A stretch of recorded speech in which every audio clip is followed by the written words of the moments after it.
নমঃ শিবায়। জ্যোতিষ কথা চ্যানেলে আপনাদের সকলকে স্বাগত। দর্শক বন্ধু, বর্তমান সমাজ ব্যবস্থায় পরিবার ক্রমশ ছোট থেকে ছোট হয়ে যাচ্ছে। ফলস্বরূপ অনেক গুরুত্বপূর্ণ জিনিস, জ্ঞান, যা আমাদের দৈনন্দিন জীবনকে নিয়ন্ত্রণ করতে সাহায্য করে, তার থেকে আমরা বঞ্চিত হয়ে যাচ্ছি। ওই সমস্ত জ্ঞানের ব্যবহার থেকে আমরা বঞ্চিত হয়ে যাচ্ছি, যা আমাদের দৈনন্দিন জীবনকে নিয়ন্ত্রিত করতে পারে। আর যেহেতু আমরা বঞ্চিত হয়ে যাচ্ছি, ফলে আমাদের জীবনে অনেক কুফল আমাদেরকে ভোগ করতে হচ্ছে। আগে একটা জিনিস প্রচলিত ছিল, বলা হতো কুলদেবী বা ইষ্টদেব, এনাদের কথা বলা হতো। বর্তমানে আপনি যদি কোনো ব্যক্তিকে জিজ্ঞাসা করেন যে তার কুলদেবীকে, তার ইষ্টদেব দেবীকে, দেখবেন বহু ক্ষেত্রে বহু মানুষ বলতে পারবেন না তার কুলদেবীকে বা ইষ্টদেব দেবীকে। কিন্তু এই বিষয়টা অত্যন্ত গুরুত্বপূর্ণ। আপনার পরিবারের, আপনার ভালো মন্দ অঙ্গাঙ্গিভাবে জড়িয়ে রয়েছে এই সাবজেক্টের উপর। ইষ্টদেব আপনাকে রক্ষা করেন, কুলদেবী আপনার পরিবারকে রক্ষা করেন। ইষ্টদেব দেবী মানুষের এক একটা হতে পারেন, এক একজন এক এক মানুষের এক একজন ইষ্টদেব, কিন্তু কুলদেবী একজন। কেন? তিনি আপনার কুলকে রক্ষা করেন, আপনার বংশকে রক্ষা করেন। আপনার কুলের বৃদ্ধি, কুলকে রক্ষা করার দায়িত্ব তার। আর এর প্রামাণ্য উদাহরণ আমরা দেখতে পাই রামায়ণে। ইন্দ্রজিৎ নিজের কুলকে রক্ষা করার জন্য নিকুম্ভিলা যজ্ঞ শুরু করেছিলেন। যদি এই যজ্ঞ তিনি সম্পূর্ণ করতে পারতেন, তাহলে তার কুলদেবীর কৃপায় ইন্দ্রজিৎ অজেয় হয়ে যেতেন। আর তাই বিভীষণের পরামর্শে হনুমানজি লক্ষণকে সঙ্গে নিয়ে গিয়ে ওই যজ্ঞটিকে ভঙ্গ করে দেন, আর লক্ষণ ইন্দ্রজিৎকে হত্যা করেন। ফলে তার পূজা সম্পূর্ণ হয় না। যদি সম্পূর্ণ হতো, তিনি কুলদেবীর কৃপায় অজেয় হয়ে যেতেন, নিজেকেও রক্ষা করতে পারতেন এবং তার বংশকেও রক্ষা করতে পারতেন, যা সম্ভব হয়নি। নিশ্চয়ই বুঝতে পারছেন যে আপনাদের পরিবারের, আপনার বংশের সুখ দুঃখ, নানা রকম আপদ বিপদ, অগ্রগতি, এগুলোর ক্ষেত্রে আপনার কুলদেবীর কত বড় ভূমিকা রয়েছে। আর আপনি জানেন না আপনার কুলদেবী কে। আপনি যদি তাকে সন্তুষ্ট করতে পারেন, নিশ্চিতভাবে সমস্ত সমস্যা দূরে চলে যায়। কুলদেবীকে যদি সন্তুষ্ট করতে পারেন, আপনার জীবন থেকে, আপনার পরিবারের ওপর, আপনার বংশের ওপর যে সমস্যা আসছে বা এসেছে, তা নিশ্চিতভাবে দূরে চলে যায়। তার আশীর্বাদ যদি আপনার বংশের ওপর থাকে, আপনার কুলের ওপর থাকে, বাড়ির প্রতিটি সদস্যের জীবনে উন্নতি ঘটতে থাকে, প্রগতি হতে থাকে। এখন লাখ টাকার প্রশ্ন হচ্ছে এটা যে আপনি জানেনই না আপনার কুলদেবী কে, তাহলে কি করবেন? জানার উপায়টা কি? দর্শক বন্ধু, নিশ্চয়ই আমি বলবো কি উপায়ে আপনি আপনার কুলদেবী জানতে পারবেন।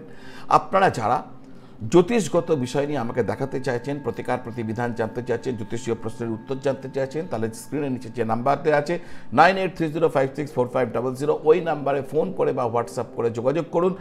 আমার সাথে কিভাবে আপনারা যোগাযোগ করতে পারেন, ডিটেলস আপনি ওখানে ফোন করলে বা হোয়াটসঅ্যাপ করলে জানতে পেরে যাবেন। আসা যাক মূল আলোচনায়। আপনি কি করে জানবেন যে আপনার কুলদেবী কে? কুলদেবীর সন্ধান পাওয়ার জন্য আপনাকে একটি ক্রিয়া করতে হবে, আর এর দ্বারা আপনি আপনার কুলদেবী সম্পর্কে নিশ্চিত তথ্য বা পেয়ে যাবেন, যা আপনি জানতে চাইছেন, যা আপনার জানা প্রয়োজন। কুলদেবীকে পাওয়ার জন্য 11 মঙ্গলবার এই ক্রিয়া করতে হবে। শুক্লপক্ষের মঙ্গলবার দিন এই ক্রিয়া আপনি শুরু করবেন। প্রথমে সকালবেলা স্নান করে নেবেন, তারপরে গোটা সুপারি নেবেন। সুপারিকে স্নান করিয়ে ঠাকুর ঘরে একটি শুদ্ধ বস্ত্রের ওপর রেখে পঞ্চ উপাচারে পূজা করবেন।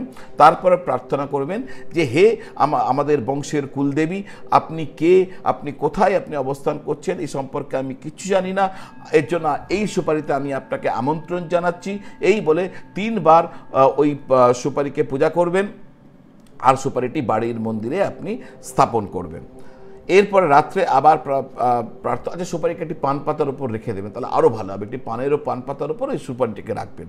রাত্রে প্রার্থনা করবেন, আবার রাত্রে বলবেন হে আমার বংশের কুলদেবী, আমি আপনার সম্পর্কে জানতে চাই, দয়া করে আমাকে স্বপ্নে এসে আমাকে পথ প্রদর্শন করুন। আপনার সম্পর্কে কি করে জানবো, আমি আপনাকে কোথায় পাবো, এই সমস্ত কিছু আপনি আমার স্বপ্নের মাধ্যম দ্বারা আমাকে জানান। এই প্রার্থনা করার পর ওই যে বালিশের নিচে সুপারিটি রেখে ঘুমিয়ে পড়ুন। একটানা 11 বার, 11 মঙ্গলবার এই ক্রিয়া আপনি করবেন। মঙ্গলবার আপনাকে উপোস রাখতে হবে। দেখবেন এই ক্রিয়াটি করার ফলে আপনি আপনার কুলদেবী আপনাকে স্বপ্নে কোনো না কোনো আভাস দেবেন, আর আপনি জানতে পেরে যাবেন তার অবস্থান এবং আপনার কুলদেবী কে। এবং এই যে লম্বা প্রসেস, এটা করতে অনেকেই হয়তো সমর্থ হবেন না। এক্ষেত্রে পুরী শঙ্করাচার্যের একটি নির্দেশ রয়েছে, একটি জ্ঞান রয়েছে, তার দেওয়া একটি তথ্য রয়েছে যা আপনাদের সামনে রাখতে চলেছি। জগৎগুরু পুরী শঙ্করাচার্যকে জিজ্ঞাসা করা হয়েছিল যে আমি কি করে জানব আমার কুলদেবী কে, আমার বংশের কুলদেবী কে। তার উত্তরে তিনি বলেছিলেন, যদি কোনো ব্যক্তি শোবার সময় এক মনে প্রার্থনা করেন যে হে আমার কুলদেবী, আমার স্বপ্নে এসে আমাকে পথ প্রদর্শন করুন, আপনাকে আমি কিভাবে জানতে পারবো, কোথায় আমি আপনাকে দেখতে পাবো, সেই তথ্য আপনি আমাকে স্বপ্নের দ্বারা জানান। যদি প্রতিদিন রাত্রে এই ধরনের প্রার্থনা শোবার সময় করতে থাকেন এবং করার পর শুয়ে পড়েন, প্রতিদিন এইভাবে যদি প্রার্থনা করতে থাকেন, তাহলে নিশ্চিতভাবে কুলদেবী আপনার স্বপ্নে দেখা দেবেন এবং আপনি যেটা জানতে চাইছেন তার উত্তর আপনি পেয়ে যাবেন স্বপ্নের মাধ্যমে, স্বপ্নের দ্বারা। এই বক্তব্য জগৎগুরু শঙ্করাচার্যের। তো যারা আপনারা আগ্রহী, এই যে প্রক্রিয়াটি বলে গেলাম, এই প্রক্রিয়াটা করে দেখুন। কুলদেবীকে আপনার জানা ভীষণভাবে দরকার।